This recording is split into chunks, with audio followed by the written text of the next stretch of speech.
morning guys এতিয়া মই শুই উঠিলোঁ ঘৰৰ বেকগ্ৰাউণ্ড অলপ বেয়া হৈ আছে মানে বিচনাখন ঠিক কৰা নাই এতিয়া ঠিক কৰিম বাৰু মই লাহেকৈ এতিয়ালৈকে মই ঘৰ চাফাই কৰা নাই উঠিছোঁহে জাষ্ট এতিয়া সকলোবোৰ ঠিক কৰি যাওঁ ঘৰৰ চাফা কৰোঁ চাহ বনাওঁ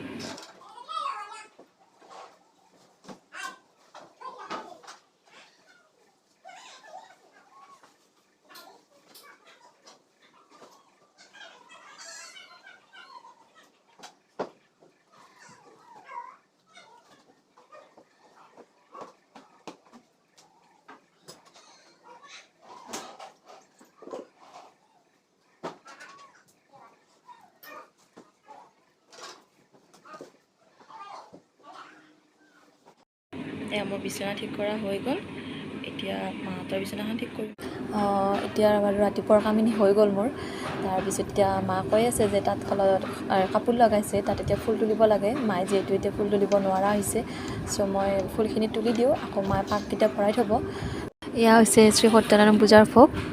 মা কাষতে পূজা আছিল তাত দেখুওৱা নহ'ল মানুহ বহুত আছিল এতিয়া আমি ঘৰত গৈ আছোঁ মা আছে খুৰীমা আছে আৰু মোৰ ভণ্টি আছে ইয়াত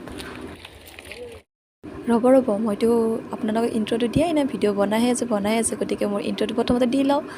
নমস্কাৰ মোৰ নাম শ্ৰী ৰূপামণি নাথ এয়া যিহেতু মোৰ ফাৰ্ষ্ট ব্লগ গতিকে আপোনালোক সকলোকে মোৰ চেনেলটিলৈ স্বাগতম জনাইছোঁ আৰু যদি মোৰ কিবা ভুল হৈছে আপোনালোকে দেখুৱাই দিব আৰু এই চেনেলটিৰ জৰিয়তে আপোনালোকৰ উপকৃত হোৱাকৈ মই ভিডিঅ' বনাবৰ কাৰণে চেষ্টা কৰি যাম আজি এই ভিডিঅ'টো ইমানতে সামৰিছোঁ থেংক ইউ যদি আপোনালোকৰ ভিডিঅ'টো ভাল লাগিছে তেন্তে লাইক কৰিব